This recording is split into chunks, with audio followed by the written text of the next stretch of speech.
सह भगवान क्रिया बड़ी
वासपूज्य परमेष्ठिनं सदा के स्मरन्ति नहीं ते विपस्थित जनिनं सर्वे वायु मनसे लोहे जाएंगे मंगल से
करुणा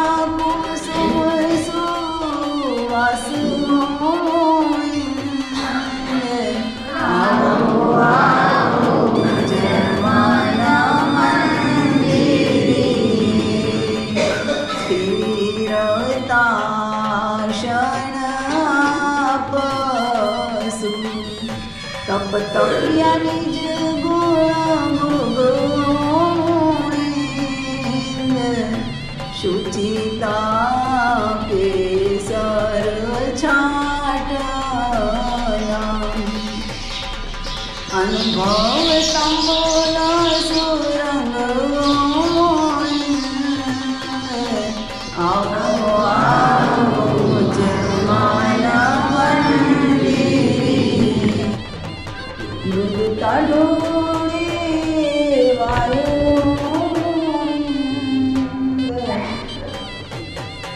सत्य सजीवन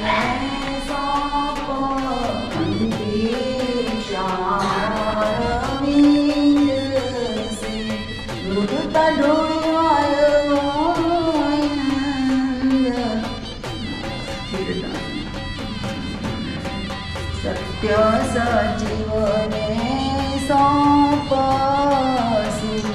सेवा विवेक संयुक्त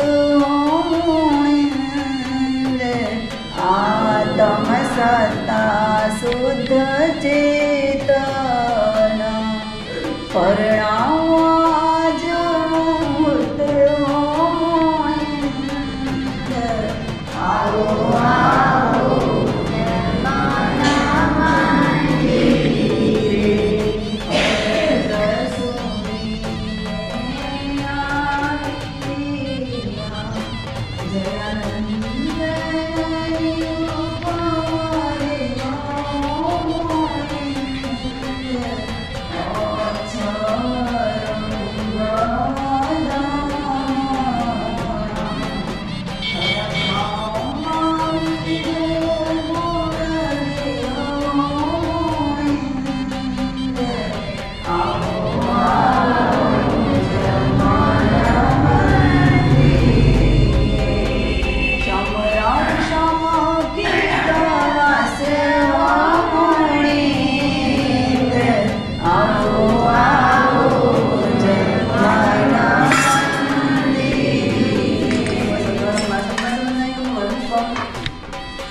जपना मोई बोलो होई नर प्रिय श्री जी पावन देवी दुखदो वच्चम सम्मत्तैल जिंदानि कप्पैव भैये पावन देवी के नम जीवाय राम नम जाने संतवाय जगत भरणे भरणे तारे जीवन वासी चंद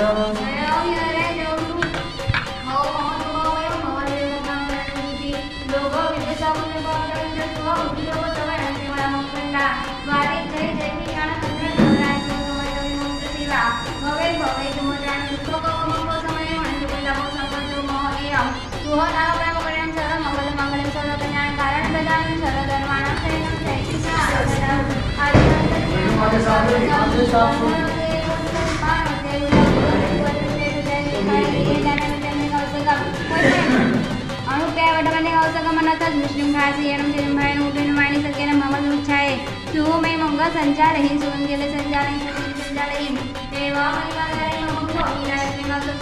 जावरी हंताण भगवंताण कला परमे ताव कायम खाणेन मोणेनम छाणेनम अप्पाणम मुस्सिरामि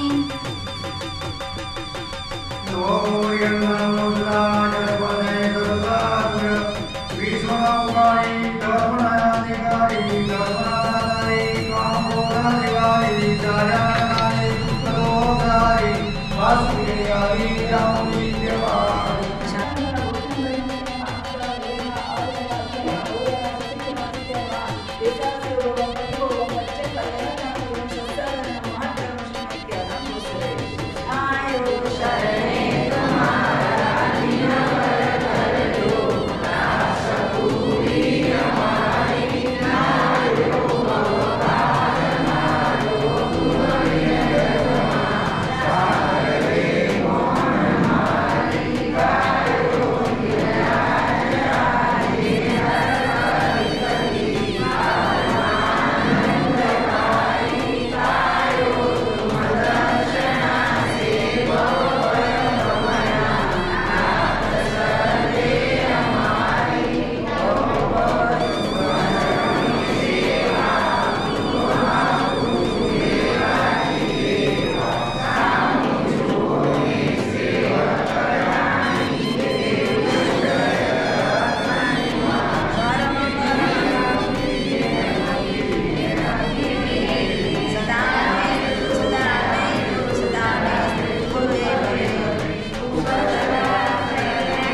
ખબર છે મને.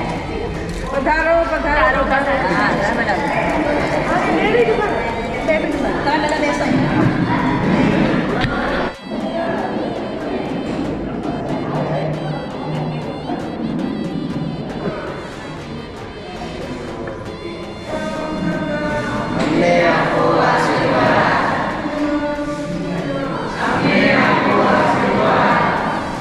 ગુરુજી અમારું અંતરના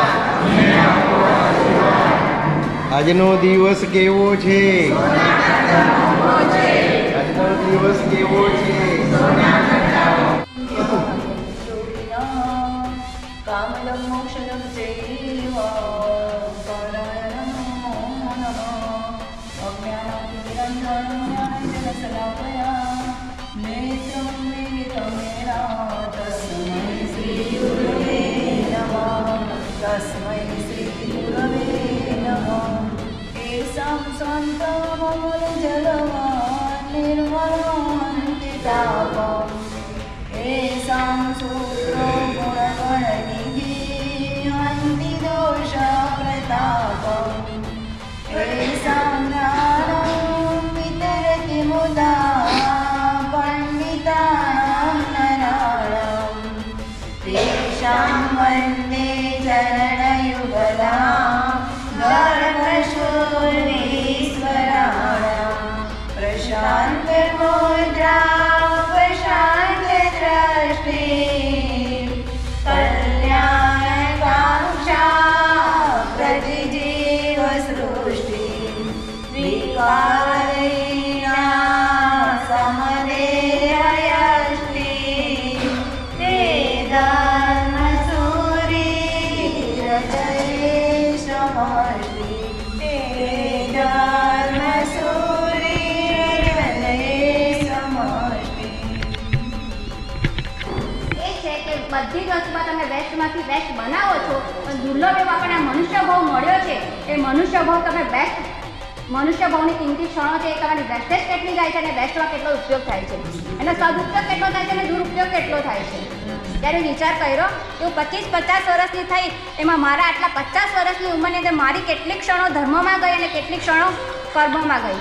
ત્યારે વિચાર કર્યો કે સર્વૈયું કાઢ્યું કોઈએ. અમારા ભાઈઓ મહિનો થાય ને વરસ થાય ને રોજે સર્વૈયું કાઢે, પણ મને નથી લાગતું કે અહીંયા બેઠેલા કોઈ પણ એકે જણ આનું સર્વૈયું કાઢતા કે મારી આટલી ઉંમર થઈ, આટલી ઉંમરમાં મેં પુણ્યની પ્રવૃત્તિ કેટલી કરી, સુકૃત કેટલા કર્યા અને મેં દુષ્કૃત કેટલા કર્યા.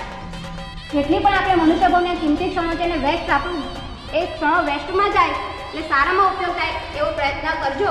હવે આપણે મૂળ વાત ઉપર આવીએ કે દૂધની અંદર મીઠુંનું ટીપું નાખવામાં આવે તો દૂધની ગુણવત્તા નાશ પામે છે. બસ એના જેવો છે દુર્જન અને સજ્જન વ્યક્તિનો સંગ થાય જીવનની અંદર તો જીવન બાગ બાગ થઈ જાય.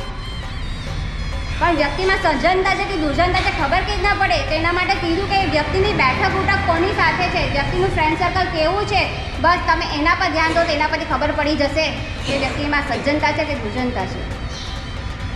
અને બીજી 3 ઉપમા આપીને તમે સમજાવું કે સજ્જન વ્યક્તિ છે ને સુપડા જેવા હોય છે. ભાઈ સુપડું શું કરે? સુપડા હોય ને, હા, કચરો બહાર કાઢે ને દાણા દાણા ગ્રહણ કરે. એટલે સજ્જન વ્યક્તિ સુપડા જેવા છે, સાર વ્યક્તિને ગ્રહણ કરશે અને અસાર વ્યક્તિને ફેંકી દેશે. તો દુર્જન વ્યક્તિ ચાળણી જેવા છે. ભાઈ ચાળણી શું કરે? લોટ ચાળવાની ચાળણી હોય ને શું કરે? લોટને રાખે કે ચૂલાને રાખે? હા, લોટને કાઢી નાખે અને ચૂલાને પોતાની પાસે રાખે. બસ દુર્જન વ્યક્તિ એવા છે કે સાર વસ્તુને ફેંકી દેશે અને અસાર વસ્તુ એ અસાર વસ્તુને ગ્રહણ કરે છે. તો બીજા નંબરમાં કીધું કે સજ્જન વ્યક્તિ હંસ જેવા છે. ભાઈ હંસને એમ હોય ને હંસને હંમેશા મોતીનો ચારો જ ગમે. એને કદાચ દૂધ પીવા આપો ને તો દૂધ તે ગ્રહણ કરશે, પણ દૂધ અને પાણીની છૂટું કાઢી ત્યાં હંસની પાસે છે. એટલે સજ્જન વ્યક્તિ સામે ત્યાં પણ સારી વસ્તુને ગ્રહણ કરશે અને દુર્જન વ્યક્તિ કાગડા જેવા છે. તો કાગડો શું કરે, ગમે એટલી સારી વસ્તુ આપો ને પણ એ સારી વસ્તુને જલ્દી રહેશે નહીં, પણ જ્યાં ચાંદુ હોય, ખરાબ વસ્તુ હોય ને ત્યાં જ પોતાની ચાંચ મારશે. બસ એટલે સજ્જન વ્યક્તિ બીજા નંબરમાં કીધું, સજ્જન વ્યક્તિ છે ને હંમેશા પોતાની ખામી અને બીજાની ખૂબી જોશે. પોતામાં રહેલા દોષોને જોશે અને બીજામાં રહેલા ગુણોને જોશે, અને દુર્જન વ્યક્તિ છે પોતામાં રહેલી ખામીને જોશે, ખૂબીને જોશે અને બીજામાં રહેલા દોષોને એટલે ખામીને જોશે. એટલે કે પહેલા નંબરની ત્રણ ઉપમા કે પહેલા નંબરમાં સજ્જન વ્યક્તિ કોના જેવા છે? અને બોલતા હોય તો મજા ઉપડા જેવા અને દુર્જન વ્યક્તિ હા, પહેલા નંબરમાં સજ્જન વ્યક્તિ હંસ જેવા, હા, અને દુર્જન વ્યક્તિ કૌવા જેવા, હા, કાગડા જેવા. બીજા નંબરની અંદર સજ્જન વ્યક્તિ શું કરે? પોતાની ગુણોને ના જોવે ને દોષોને જોવે. હા, અને દુર્જન વ્યક્તિ શું કરે? ગુણોને જોવે, દોષોને ના જોવે. હા, સરસ. આ શ્રોતા બરાબર છે અમારા. બરાબર સાંભળે છે. એટેન્શન. જવાબ આવી ગયા ભાઈ. આ ત્રણ ઉપમા આપવા દ્વારા સમજાવે છે કે એક વખત એવું બને છે કે કૃષ્ણ મહારાજ છે અને કૃષ્ણ મહારાજા પાસે દુર્યોધન મળવા માટે આવે છે. એટલે દુર્યોધને એમને કીધું, એક ડાયરો આપેલો કે આખી નગરીમાં જેટલા પણ ગુણવાન વ્યક્તિ છે ને, ગુણવાન વ્યક્તિનું તો લિસ્ટ તૈયાર કરીને આવો. એટલે કૃષ્ણની આજ્ઞા થઈ એટલે દુર્યોધન જાય છે અને આ તરત જ યુધિષ્ઠિર આવે છે. યુધિષ્ઠિરે પણ આ કામ સોંપ્યું, એને પણ એક ડાયરો આપ્યો અને એને કીધું કે આ નગરીની અંદર જેટલી પણ દુર્જન વ્યક્તિ છે, જેટલી પણ દુર્ગુણી વ્યક્તિ છે, તેનું લિસ્ટ તૈયાર કરીને હા. અને હું તમને પૂછું છું બંનેમાંથી કોનો ડાયરો ભરેલો હશે? બોલો. દુર્જનનો મારે સાહેબ આ કહે છે યુધિષ્ઠિર, આ કહે છે દુર્જન. હવે હું તમને કહું, થોડી વાર થઈ અને સાંભળો. થોડી વાર થઈ એટલે બંને પાછા આવ્યા. પહેલા દુર્યોધન આવ્યો, દુર્યોધન ડાયરો ખોલ્યો, જોયું તો આખો ડાયરો એનો ખાલી. એટલે કૃષ્ણને મહારાજાને એકદમ આશ્ચર્ય લાગ્યું, આ કેવું? એટલે એને પ્રશ્ન કરી દીધું, આખી નગરીમાં કોઈ ગુણવાન વ્યક્તિ છે જ નહીં આપણી? એટલે દુર્યોધન એને એવું કહે છે કે મને તો દરેક વ્યક્તિમાં કોઈનામાં એકદમ ગુસ્સો વધારે દેખાય, કોઈ એકદમ અભિમાની દેખાય, કોઈ કપટી દેખાય, કોઈ પ્રપંચી દેખાય, દરેક વ્યક્તિના કાંઈ ને કાંઈ ગુણ દેખાય. તો મને આ ભગવાન વ્યક્તિમાં એનું નામ દેખા દો. ઠીક છે. પછી યુધિષ્ઠિરનો ડાયરો કેવો હતો? આખો ખાલી હતો. તો એને કીધું કે આનો ડાયરો ખાલી પણ ચાલુ કરો ભરેલો હોવો છે ને, એને કોઈ ગુણવાન નથી દેખાડવું. એનો મતલબ શું થયો? બધા કેવા છે? દુર્ગુણી જ છે. જ્યારે યુધિષ્ઠિર કહે છે ના મહારાજા ના, કે મને તો જે કોઈ જેની પણ પાસેનું મળે ને મને કાંઈક ને કંઈક એનામાં ગુણ દેખાય. કોઈ એકદમ નમ્રતા હોય, કોઈમાં એકદમ સરળતા હોય, કોઈ એકદમ ઉદારતા હોય, કોઈ એકદમ દયાળુ હોય, કાંઈ ને કાંઈ મને ગુણ દેખાય. એની અંદર એક પણ ગુણ હોય ને એ વ્યક્તિ ગુણ કહેવાય નહીં. આમ બતાવે કે તમારી વૃદ્ધિ કેવી છે. જો તમે લોકોની અંદર દુનિયાની અંદર તમે ખામી જોતા શીખ્યા છો ને, તો તમારા જીવનમાં પણ ખામી જો આવશે. અને કોઈનામાં તમે ગુણ જોયા છે, તો કોઈનામાં તમે ખૂબી જોયો છે, તો તમારા જીવનની અંદર પણ શું આવશે? ખૂબી આવશે, ગુણ આવશે. એક સરસ મજાનું કપડું હોય, અને એની અંદર એક સફેદ ટપકું પડી ગયું, સાચું બોલો, તમે શું દેખાય? એનો મતલબ શું થયો? આપણે આખી સફેદાઈ છે આપણને દેખાતી નથી, પણ દરેકની અંદર આપણને શું દેખાય છે? અને જ્યાં સુધી તમારી દ્રષ્ટિ જો ગુણાનુરાગી બની નથી, ત્યાં સુધી આપણા આત્માનો ઉદ્ધાર કે ઉત્થાન થવાનો નથી. અને પ્રતિબોધ કરે છે, વચન લબ્ધ અને ઉપદેશ લબ્ધ કેવી હશે? આવા આત્માઓને પણ પ્રતિબોધ પ્રમાણીને ભગવાન પાસે મોકલ્યા અને ત્યાં આગળ 36 આત્મા શું કરી દીક્ષાને ગ્રહણ કર્યું. અને એક વખત એવું બને છે કે 9 આત્મા તો પ્રતિબોધ પામી ગયા, પણ જે 10મો હતો ને એ કોઈ ભારે કર્મી જીવ આવ્યો હતો અને ગમે એટલું પ્રયત્ન કરે, ગમે એટલો પુરુષાર્થ કરે, ગમે એટલું સમજાવે, છતાં ભાઈ 10મો કોઈ હિસાબે પ્રતિબોધ પામતો ન હતો. અને એનો નિયમ શું હતો? જ્યાં સુધી 10 આત્માને પ્રતિબોધ ન પામવાનું ત્યાં સુધી અન્ન પાણીનો ત્યાગ. અને મધ્યાહનનો ટાઈમ જ્યારે વેચ્યા અને કલ્યાણ એને વેચ્યા, એ ન પામે તો તમે પામી જાઓ. શું કીધું? એ ન પામે તો તમે પામી જાઓ. અને ધૈર્ય ટકોરો. અને બસ એક ટાઈમે એના મોહાવની કર્મ હતા અને ગોસ્તી ઓરવા માટે નીકળ્યા છે અને અજાણતા જ વેશ્યાના ઘરે જાય છે અને ધર્મલાભ આવે. શું કીધું? કે ત્યાં આગળ ધર્મ લાભ આપો. ભાઈ અમને પણ કીધું છે કે ગોચી વોરા જવાનું, પણ કયા ઘરે જવાનું કે જ્યાં તો ધર્મનું વાતાવરણ હોય, જ્યાં રહેવાથી ઘરના સભ્યોને આનંદ થતો હોય, કે જ્યાં સુપાતતાની ભાવના હોય એવા ઘરે તમારે ગોચી વોરવા જવાનું. પણ મમ્મણોના ઘરે ગોચી વોરા જવાનું, મમ્મણ એટલે સમજી ગયા ને, એ મમ્મણના ઘરે ગોચી વોરા જવાનું નહીં. તો ત્યાં ગુરુ ભગવાન છે, ગુરુ ભગવાન નંદીને મુનિ જે પણ વેચાના ઘરે અજાણતા ત્યાં આગળ ગોચી વોર માટે ગયા છે અને એને ત્યાં આગળ ધર્મલાભ આપ્યો અને ધર્મલાભનો ગણકાર સામેને વેચ્યા બહાર આવે છે. બહાર આવી અને એને ટોળો માર્યો કે ભાઈ અહીંયા તો ધર્મલાભ નહીં પણ અર્થલાભ. શું કીધું? ધર્મલાભ નહીં પણ અર્થલાભ. બસ. અને આ મુનિ ભગવંતને એવો કર્મનો ઉદય અને ત્યાં એને માને ધક્કો લાગ્યો. માને ટેસ્ટ લાગી એટલે ઈગો હર્ટ થયો. કસાય કેટલા? હા, ક્રોધ, માન, માયા અને લોભ. તેથી ચારે ગતિમાં એક કસાયની પ્રધાનતા બતાવી છે. એમાં નરક ગતિમાં ક્રોધ કસાયની પ્રધાનતા હોય, મનુષ્ય ગતિમાં માન કસાયની પ્રધાનતા હોય. એટલે સૌથી વધારે આપણને કયો કસાય નડે? માન, અભિમાન, ઈગો. મૂળ આપણે કોઈ દસ આપણો ઈગો હટ થાય. માન, પછી ક્રોધ, માન, માયા. ગતિમાં માયા કસાયનો વધારે ઉદય હોય. ભાવ ક્યારે તમને તારક બને? જ્યારે સાધુ શક્તિ સંગમ જોશે છે મોબાઈલ છે, જ્યાં જાય ત્યાં તારકનું કામ કરે, તારકનું કાર્ય કરે. શું કીધું કે સાધુ એ સાધુને સાધુની ભગવાન કેવા છે? ગંગા અને મોબાઈલ. તો વસ્તુપાલને તેજપાલ હંમેશા પરમાત્માને પ્રાર્થના કરતા નહીં. ગંગા પાપમ સતી તાપમ દૈન્ય કરતો વૃક્ષો સદા પાપમ તાપમ તો દૈન્યમ સાધુ સત્ય સમાગમ. જે ગંગા એ પાપનો નાશ કરે છે, પછી તાપનો નાશ કરે છે અને નિંદાનો કલ્પનો છે, નિંદાનો નાશ કરે છે, પણ પાપ તમારે નિંદાનો ત્રણેયનો નાશ કરવાની તાકાત સાધુના સમાગમની નથી. તો એટલે સાધુના સમાગમની સમાધિ કરવાની આપણે પ્રાપ્તિ થાય છે. તો વસ્તુપાલ અને તેજપાલ પોતે પ્રાર્થના કરે અમારા મને વિના દઈને જીવન જેમાં કે તો સારી સાહિત્ય દેહીને પરમિશ કે હંમેશા તો કહેતા કે મને હારો કરવાનું મરણ મળે. એ મારું અને સારું ના કરે તે કહેવાય માતા. એ માતાએ મને જન્મદાતી બધા ભાઈ બહેનને અને મને પણ એવા સંસ્કાર આપ્યા કે આમાં તેરાસર નીચે જ હતું અને એના કારણે નાનપણની સેવા પૂજા પાઠશાળા એ બધાની અંદર અમે જતા હતા. અને ક્યારે પણ એ માએ અમને ધર્મની બાબતમાં ક્યારે પણ મને અંતરાય કર્યો. અને એના જીવનમાં એમ કહીએ કે ભલે ભણેલા નથી પણ ભણેલા ખૂબ જ હતા. અને પડે એમને ધર્મ માટે પ્રેરણા પણ એમને જ કરી છે. કે જ્યારે એમના જીવનનો એક પ્રસંગ કહું કે એમના જીવનમાં શ્રદ્ધા કેવી હતી. ભલે એને આવડતું કશું નહોતું પણ એક નવકાર મંત્ર પણ શ્રદ્ધા કેવી જબરદસ્ત. હું ફક્ત જો અત્યારે એમના વિશે હું બોલવા બેસું ને આશા પિતા તો મને કદાચ કલાક પણ ઓછો પડે.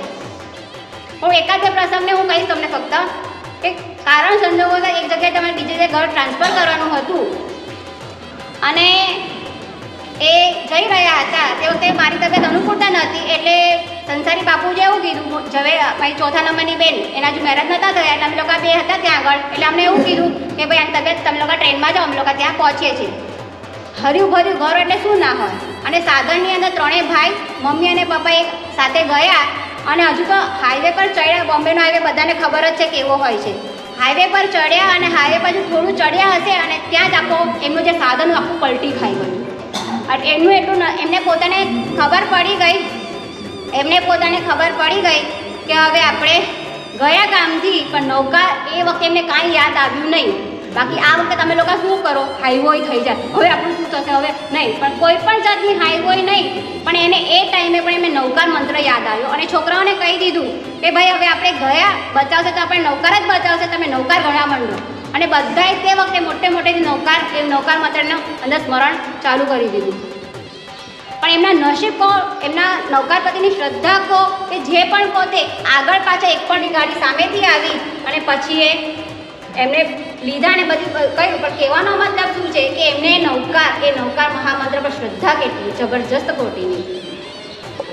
અને પછી મને જ્યારે દીક્ષાના ભાવ થયા, આગળ અમે વધ્યા, ભણાવ્યા બધી રીતે અમે તૈયાર કર્યા. પછી મને ઉદ્ધાર કર્યા આ જ આધોઈ નગરીની અંદર. એટલે આ ભૂકંપ પહેલાંનો જે વાઘોઈ હતું તે વખતે અરિયંતા સિદ્ધેશ્વરી મા સાહેબ ચોમાસું હતા અને તે વખતે અહીંયા ઉદ્યાન હતા. તે વખતે હું સ્કૂલમાં ભણતી હતી અને ત્યારે મને મન થયું કે ના કે બધા જાય છે. મને ત્યારે ખબર નથી કે આ ઉદ્યાન એટલે શું હોય. એટલે ફક્ત અમે ઉદ્યાન એટલે મોક્ષની માળખી હતી. મારે તો મોક્ષમાં જ જવું છે ને એટલે મારે ઉદ્યાન કરવા છે. મેં જીત કરી છતાં પણ મમ્મીએ કહ્યું છે એની ઈચ્છા છે ને તો આપણે એને અંતરાય કરવા નથી.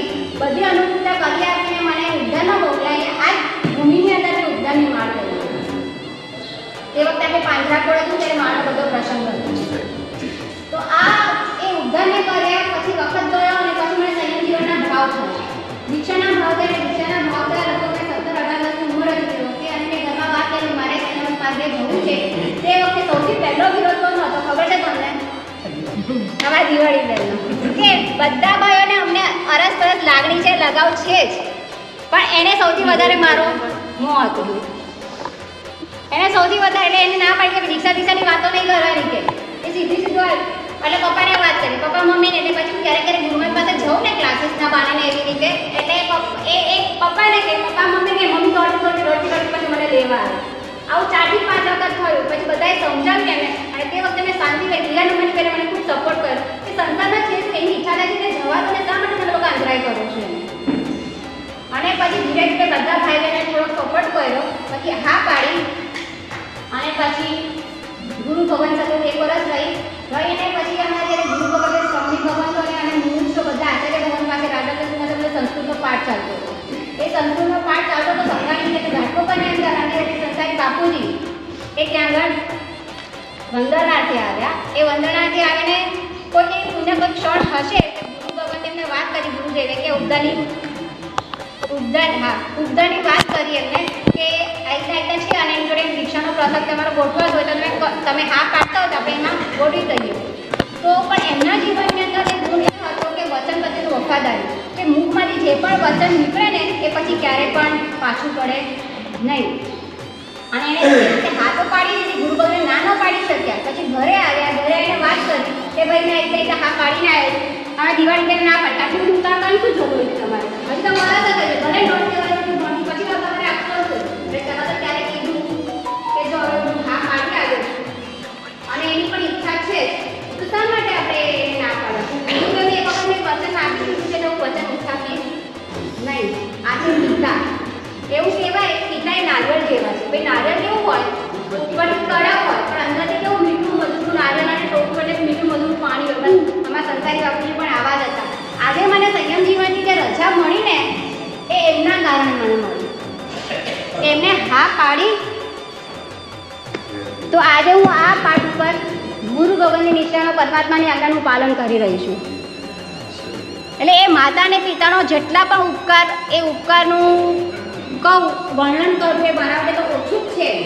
અને અમે દીક્ષા લીધા પછી અમે સંસારી ઘરે એ સાઈડ અમે વિહાર કરીને ગયા. અમારે ખૂબ જ વિનંતી કરી કે ભાઈ ચોમાસું આપણે પધારો પણ અમારી અનુકૂળતા નહોતી અને એના કારણે ચોમાસા માટે ના કરીને સંસારી પાણી પણ બહુ ઈચ્છા હતી.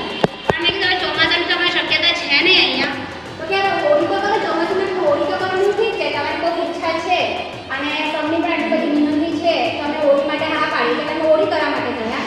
હવે હોળી કરવા માટે જ્યારે બની રહ્યું તે ગુરુમાએ સ્વાભાવિક મને પ્રેરણા કરી કે આ વખતે છે ને રાસ તારા મમ્મીનું ઘર છે ને તો રાસ તારે માટે તારી મમ્મીને ખૂબ આનંદ થશે.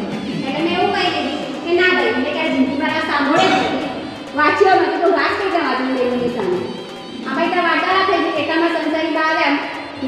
એ આવ્યા આવીને એમને તરત જ કીધું એ સાંભળી ગયા એટલે તરત મને ઠપકો આપીને કીધું ગુરુ માટે ના પાડે તમને શરમ નથી આવતી કે તમારે ગુરુમાનનો પડ્યો બોલ ઝીલવાનો હોય અને ગુરુમાન ફટાકાથી તમે ના પાડ્યા તમારો વિનય કહેવાય ઔચિત્ય કહેવાય.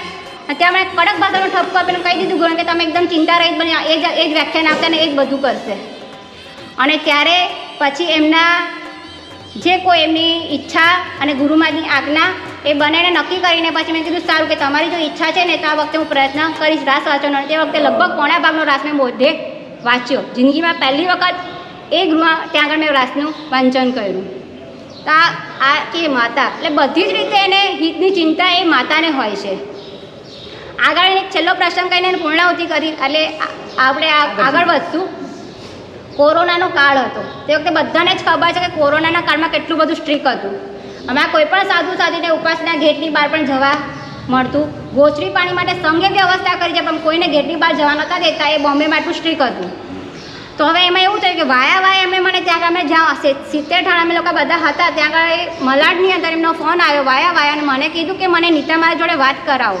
અમારે લગભગ વિધિનો ફોન આવ્યો હતો અને એણે એવું કીધું કે માસીમાં કે નાનીમાં બહુ યાદ કરતા નાની મને ફોન તો કરો.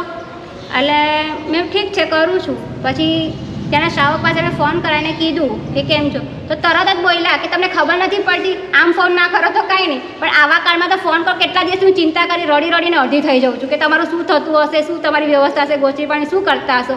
આનું નામ છે માં. ત્યાં બેઠા પણ પોતાના સંતાનની ચિંતા કરે છે. આ માતા છે અને દરેક માતાના હૈયે પોતાના સંતાનના હિત માટેની ઈચ્છા હોય જ. ફક્ત એવું કહેવાય કે ગમે તેવી હોય ને પણ ગમે એવી હોય, ગમે તેવું બાળક હોય પણ મારે ગમે તેવું હોય. તમને પડી? ગમે તેવું હોય પણ બાળક માને ગમે તેવું હોય. માં બીજા વગડા માં બીજા બધા વગડાના વાહ. એટલે તો કે ગમે તેવું હોય પણ ગમે કેવું હોય માને.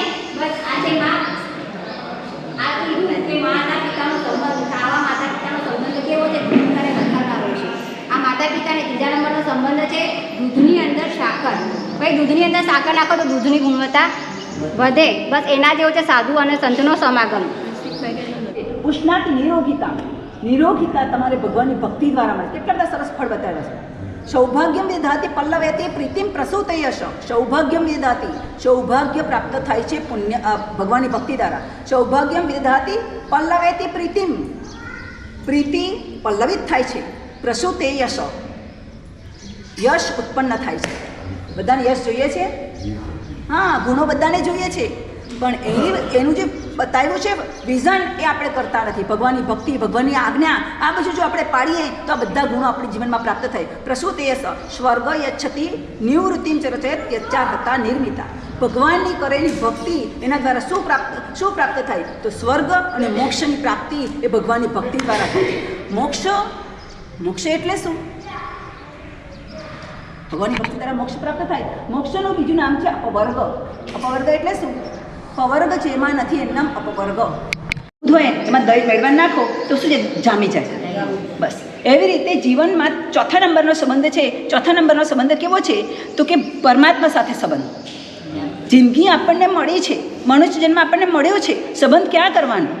ભગવાન સાથે સંબંધ. ભગવાન સાથેનો સંબંધ છે એ શું કરશે? આપણા જીવનને જમાવી દેશે ને આપણે ક્યાં પહોંચાડશે? મુક્તિ સુધી પહોંચાડવાની તાકાત કોની અંદર છે? ઘણા બધા આલંબનો છે, પણ એક આલંબન એવું છે કે જે મુક્તિ સુધી પહોંચાડી શકે એવા પ્રકારનું આલંબન છે. તો ભગવાનની ભક્તિ, ભગવાન એ ભગવાનનો સંગ છે એ કેવો છે? તો આપણા જીવનમાં આપણને જમાવી દે એવા પ્રકારનો 4થા નંબરનો સંબંધ છે. ભગવાનની ભક્તિ કેવી? ભગવાનની ભક્તિ એ મુક્તિની દૂતી છે. મુક્તિએ પહોંચવું છે તો સંદેશવાહક કોણ છે? ભગવાનની ભક્તિ. તો વિષમકાળ જીને બિંબ જીનાગમ ભવ્યણકુ આધારા. આ પંચમ કાળની અંદર આપણને આધાર કયો છે? તો એક જીન બિંબ અને જીન આગમ. જીન આગમમાં આપણે બહુ ચાચ ડૂબતી નથી, એટલે આપણા માટે કરવાનું સાધન કયું? હા, જીન બિંબ. ભગવાનનો સંગ. એ ભગવાનનો સંગ આપણને તારે. શ્રાવક માટે યોગસાર ગ્રંથની અંદર કહ્યું છે કે શ્રાવક પાપ કરીને, ધંધા વગેરે કરીને ઘણા બધા પાપથી લેપાય છે, એને છોડવાનો ઉપાય કયો? તો બતાવ્યું તે ભગવાનની ભક્તિ. તો આ રીતે ભગવાનની ભક્તિ છે એ ભગવાનની ભક્તિ શું કરે? ભગવાનની ભક્તિ છે આપણને જમાવી દે છે. ભગવાનની ભક્તિનું ફળ શું? કોઈ તમે બધા કેવું? મુક્તિ તો ખરી, મુક્તિ તો હમણાં મળવાની, આ હમણાં કોઈ નથી મળવાની, આ ભાવમાં નથી મળવાની, આ ક્ષેત્રમાંથી નથી મળવાની મુક્તિ. તો ભગવાનની ભક્તિનું પરંપરાનું ફળ મોક્ષ ખરો, પણ ભગવાનની ભક્તિનું તાત્કાલિક ફળ શું? ભગવાનની ભક્તિનું તાત્કાલિક ફળ એ છે ચિત્ત પ્રસન્નતા. ગાય ઘાસ ખાય, દૂધ આપે કે ના આપે? તાત્કાલિક શું આપે? દૂધ આપે છે. બસ એ તાત્કાલિક ફળ શું છે? ભગવાનની ભક્તિનું તાત્કાલિક ફળ જો કોઈ પણ હોય, મુક્તિ તો પરંપરા એ છે, પણ તાત્કાલિક ફળ જો કોઈ પણ ચિત્તની પ્રસન્નતા, આપણી ચિત્તની પ્રસન્નતા હંમેશા માટે રહેવી જોઈએ, એ ભગવાનની ભક્તિનું ફળ છે. તો ભગવાનની ભક્તિ, ભગવાનના દર્શન શું કરે? 4 અક્ષર છે. દ એટલે દ્વેષ, ર એટલે રિષ્ટ, સ એટલે શલ્ય, ન એટલે નાશ કરે, નમ દર્શન. આ બધા દોષો, એ દોષોને નાબૂદ કરે, દોષોને ન્યસ્ત કરે, એનું નામ છે દર્શન. તો આવા પ્રકારની પરમાત્માની ભક્તિ છે એ ભક્તિ આપણને શું કરાય? સરસ મજાની વાત બતાવી છે કે એનું જેને કહેવાય કે રિવિઝન શું છે, એનું રિઝન શું મળે છે આપણને? તો બતાવ્યું પાપમ લુંપતિ દુર્ગતિમ દલયતિમ. આ ભગવાનની ભક્તિ શું કરે? પાપને લોપે છે. પાપમ લુંપતિ દુર્ગતિ દલયતિમ. ભગવાનની ભક્તિ દ્વારા, ભગવાનના સંગ દ્વારા શું થાય? એ દુર્ગતિ દલી નાખે. પાપમ લુંપતિ દુર્ગતિ દલયતિ વ્યાપાદયતિ આપદમ. તમને આપત્તિઓ ન આવે.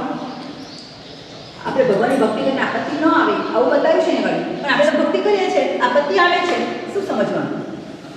આપત્તિ આવે છે આપણને, તો આપણે જે ભક્તિ કરીએ ભક્તિનું પાસું ઓછું છે, ધર્મનું પાસું ઓછું છે અને કર્મનું પાસું આપણું વધારે છે. એટલા માટે કોઈ પૂર્વભાવના બાંધેલા કર્મના કર્મથી આપત્તિ આવે છે, પણ ભક્તિ શું કરે છે?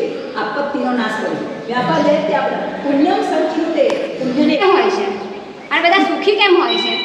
એટલે અકબરે કીધું એ ગમ વધારે ખાય છે, કે એમાં હું ગમ ખાય છે એટલે પછી આટલા ઉષ્ટપુષ્ટ એટલે સુખી હોય કે હું તમને એનો જવાબ કાલે આપીશ પ્રેક્ટિકલ. બીજા દિવસે લઈ ગયા અને એના એક જે સાગરી તને શીખવાડી નાખ્યું, એટલે જે શેઠીઓ બેઠો છે ને, વાણીઓ બેઠો છે ને, એની કાલે તારે ભારાજીની પાઘડી ઉડાડી નાખવાની. એટલે કે ઠીક છે. તો બીજા દિવસે ગયા, અકબરને કાંઈ ખબર નથી કઈ વાતની, એટલે ગયો અને ઓલા ભાલાજીની પાઘડી ઉડાડી નાખી. એટલે આ જોઈને તો અકબરને ગુસ્સો આવી ગયો, અને એનું કંઈ વાગનું નથી, એનું આટલું બધું અપમાન કરે છે. એટલે કે બીરબલ કહે છે મહારાજા જો હવે શું થાય છે. અને પછી ઓલા વાણીઓ હતો ને બહુ હોશિયાર હતો, મેં શું કીધું? ગમ ખાય. હા, એટલે એને આજુબાજુ જોયું, કંઈ લાગ્યું નહીં, કોઈ જોતું નથી, એટલે ઉપાડીને પાઘડી પહેરીને પાછી પોતાની જગ્યાએ. એટલે એને શું કીધું? જોયું આ વાણિયા ગમ વધારે ખાય છે ને એટલે સુખી છે, નલમસ્ત છે. ગમ ખાય છે, મગ નહીં. હા, એટલે ગમ ખાતા શીખો. ગમ ખાને નમ જાના. જીવનની અંદર નમ્રતા છે. આ ત્રિપદીને જે આત્મસાત કરે ને એને જિંદગીમાં ક્યારે પણ દુઃખી થવાનો વારો આવે નહીં. એટલે સંઘ, આપણી વાત ચાલે છે સંઘ એટલે સાધુનો સમાગમ. એ સાધુના સમાગમ, અરે હા, એ કોના જેવો છે? તો દૂધની અંદર સાકર, દૂધના સાકર જેવો છે. સાધુના સમાગમની વાલ્ય લૂંટારો પણ વાલ્મીકી ઋષિ, એ બધાને દ્રષ્ટાંત ખબર છે, આપણે લેતા જ નથી ને. સાધુના સમાગમને કારણે વાલ્ય લૂંટારે પણ શું થયો? વાલ્મીકી ઋષિ બની ગયા. ચલો, આપણે મોટા ભાગની હાલત શું છે? આપણે નાની વસ્તુ આપણે લેટ ગો કરતા જ નથી. મોટા સમુદ્ર આપણે કરી જઈએ છીએ, પણ નાના ખાબોચિયામાં આપણે ડૂબી શકીએ છીએ. એટલે કીધું લેટ ગો કરો અને લેટ ગોડ કરો તો સમાધિ મરણ મળશે. હા, નાની શું હોય કરે તો હોળી, અને હાય કરે તો હોળી, ને હોય કરે તો દિવાળી. હોય હાય નહીં કરે, હાય કરે ને તો હોળી.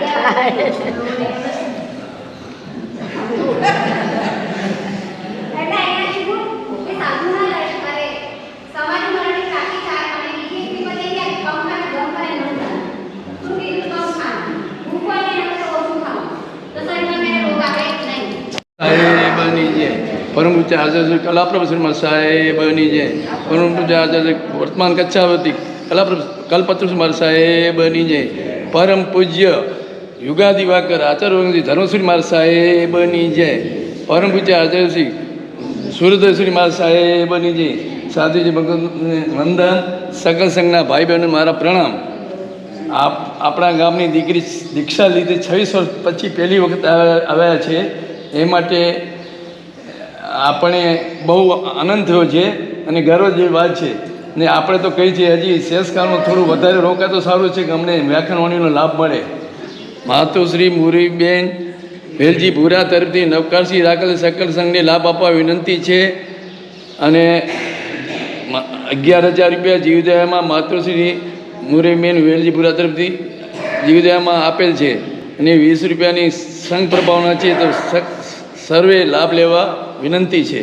આવતીકાલે અમારે ઓસવાણનગર જવાનું છે. કાલે એક દિવસની સીતામારી ઓસવાણનગરની અંદર છે, અને 9 વાગે આપણે શત્રુંજયની ભાવયાત્રા રાખી છે. અને કાલે ત્યાં આગળ 6:30 વાગે ત્યાં પણ સંધ્યા ભક્તિ રાખી છે. એટલે બધામાં સારી સંખ્યામાં બધા આવજો. 48 ચાલે છે અત્યારે. 47 વર્ષ થયા દીક્ષાના, પણ ક્યાંય આ ભૂમિની સ્પર્શના થઈ નથી. કચ્છમાં આવવાનું થયું અને એ નિમિત્તે અહીંયા આવવાનું થયું, અને એક પહેલી વાર આવ્યા અમે, અને ખૂબ સારું સંભારણું થઈ ગયું. એ જ અને એ સંભારણા દ્વારા પરંપરા આત્મા મુક્તિની મંજિલને પ્રાપ્ત કરે, એ જ મંગલ કામના. સાંજે 6:30 વાગે અહીંયા જીનાલયની અંદર ભક્તિ છે, તો બધા આવજો. હા 6:30 વાગે સંધ્યા ભક્તિ રાખી છે આપણે. સર્વમંગલમાંગલ્યં સર્વકલ્યાણકારણં પ્રદાનં સર્વધર્માણાં જૈનમ ચૈતી શાસન. ભક્તિ